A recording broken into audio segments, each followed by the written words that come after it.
Welcome back to our deep dive.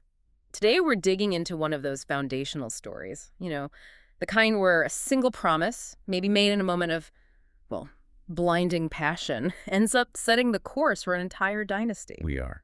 We're looking at the very start of the Harada dynasty, which, as you know, is central to everything that follows, especially the Mahabharata War. Mm. And it kicks off with this really intense story about King Shantanu and the river goddess Ganga. Okay, so let's set the scene. We're in Hastinapura, this ancient, powerful kingdom.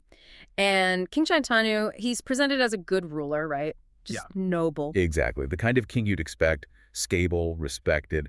But then one day, he's walking by the river, the Ganga. The sacred river, yeah. Not just any river. Definitely not. Yeah. And he sees this woman, and the texts are clear. She's unbelievably beautiful. Not just humanly beautiful, but something else. It's Ganga herself, the goddess in human form. Shantanu is just floored, completely captivated on the spot. Totally enchanted. Everything else just fades away. His kingdom, his duties, all of it. He has to have her. So he asks her to marry him right then and there. But this is where it gets complicated. Marrying a goddess isn't exactly straightforward. Not at all. She agrees, surprisingly quickly, actually. Right. But she lays down one single absolute condition. This is the core of it, isn't it? The vow. It is. She says, essentially, you must never question me, ever. No matter what I do, no matter how strange or wrong it seems to you, the day you ask why, the day you challenge me, I leave you instantly. Wow. That's extreme. No questions asked, ever. For a king whose whole job is responsibility and, understanding why things happen, that's a huge ask. It's almost impossible. Yeah. But the sources say he was just blinded by love. He agrees. He makes the promise, willing to accept total silence on her part just to be with her. You really have to wonder, though, why that specific condition? Why the secrecy? Couldn't she have just said, look, I've got some weird divine stuff to handle, just trust me? Well, that's the mystery, isn't it? Maybe the nature of the task, the cosmic obligation she had, required absolute non-interference. Maybe explaining it would have broken the magic or the curse she was dealing with. So his acceptance, fueled by passion, basically signs away his right to understand, his right to object, even. Precisely. He binds himself completely, not just in their relationship, but maybe even on a cosmic level. Yeah. He's legally, divinely obligated to silence. And this sets up the tragedy. The marriage starts seemingly happy, but then the children arrive. Yeah, this is where the strange and painful fate, as the texts call it, really kicks in.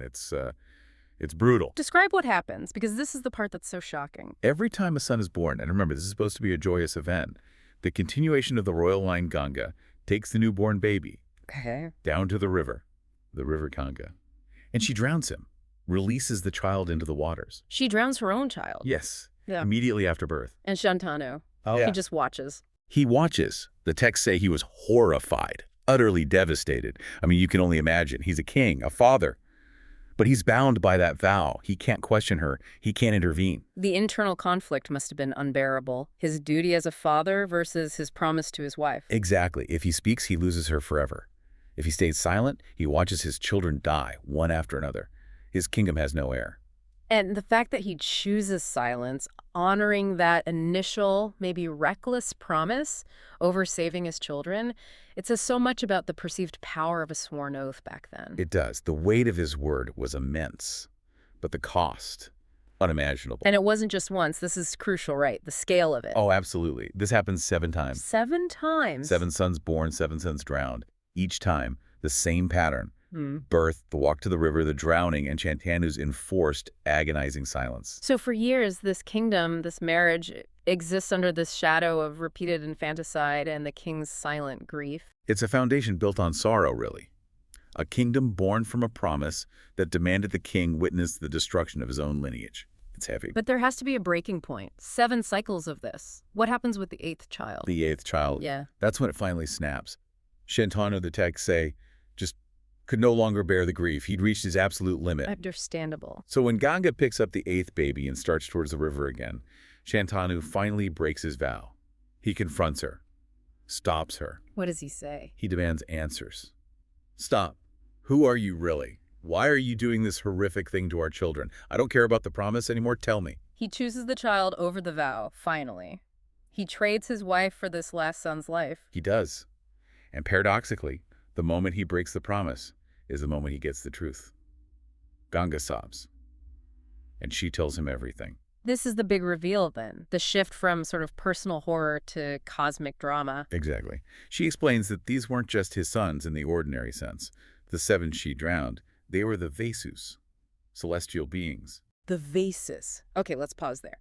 Who are the Vases in this cosmology? Why would gods need to be born and drowned? Right. The Vases are a group of 8 powerful elemental deities. Think gods of things like fire, water, wind, dawn. Pretty fundamental forces. Okay, powerful beings. So what went wrong for them? Hubris, essentially. They, or rather one of them leading the charge, stole something they shouldn't have. Specifically, a magical wish-granting cow named Nandini, belonging to the great sage Vashishta. Stealing from a powerful sage. Generally not a good idea in these stories. Definitely not. Vashishta was furious and cursed all 8 of them. The curse was they had to be born as mortals on Earth to experience suffering and limitation. A tough sentence for gods. Very. They pleaded with the sage, and he softened it slightly.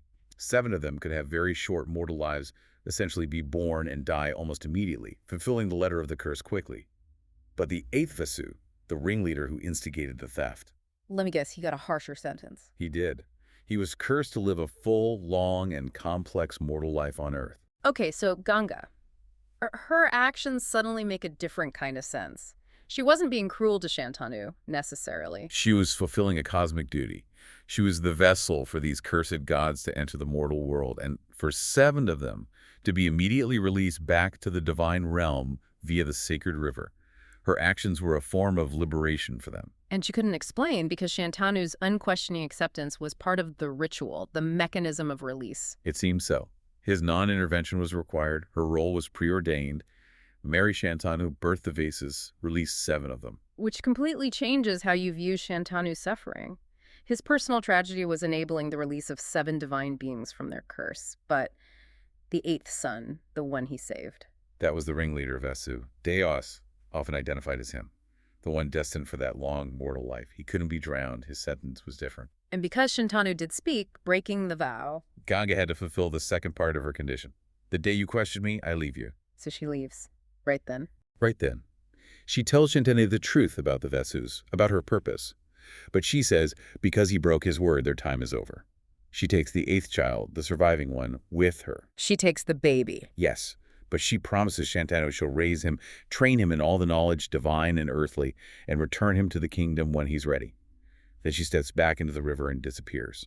Leaving Shantanu alone again, heartbroken, but he did save one son, the one destined for a full life. Exactly. The act of breaking the vow secured the future in a way. This 8th child, raised by a goddess, trained in secret. He's obviously going to be incredibly important. Who does he become? We know him by another name, don't we? We do. When Ganga eventually returns him to Shantanu years later, he's known as Devavrata, a young man of incredible skill, knowledge, and virtue. Devavrata. But that's not the name that echoes through the epic, is it? No. Later, through another act of profound self-sacrifice, another terrible vow, actually, Devavrata earns the name he's most famous for. Bhishma. Bhishma, the grandsire, the great warrior, the guardian of Hastinapura, the very same. Bhishma the Terrible, known for his unwavering adherence to his oaths, he becomes the bedrock of the kingdom for generations. So let's tie this together for everyone listening. This whole sequence, the impulsive love, the impossible vow, the repeated tragedy, the final breaking of the promise, the revelation of the curse, it was all the necessary, complex, cosmic machinery required. Required to bring Bhishma into the world. To place this specific figure, shaped by divine origins and this intense backstory, right at the heart of the Farda dynasty. His existence is predicated on Shantanu's broken promise. A destiny born from tragedy. Shantanu's failure to keep his word, driven by a father's love or perhaps just unbearable grief, is precisely what allowed the dynasty's greatest protector to survive. It's an incredible irony, isn't it? Without the broken vow, there's no Bhishma. So to recap, a single promise, absolute and unquestioning, made in passion, leads to the release of 7 cursed gods. But the violation of that same promise ensures the survival of the 8th, Bhishma, the figure who will guard and guide Hastinapura through its most turbulent times. Which leaves us with a really challenging question, I think, something for you to ponder. When Shantanu broke that vow, was it a moment of human weakness, a failure to uphold a sacred promise to his partner? Or was it actually a necessary moral intervention? an act required to save a life and ultimately secure the future of his lineage. Which weighs more? The sanctity of an absolute oath, even one maybe foolishly given, or the immediate, visceral duty to protect life, especially your own child's life, even if that life carries a complex destiny? It's not an easy balance. A promise versus protection. Duty to a vow versus duty to kin. Something to think about. Indeed. Consider the weight of promises, big and small, as you go about your week. Thanks for joining us on this deep dive.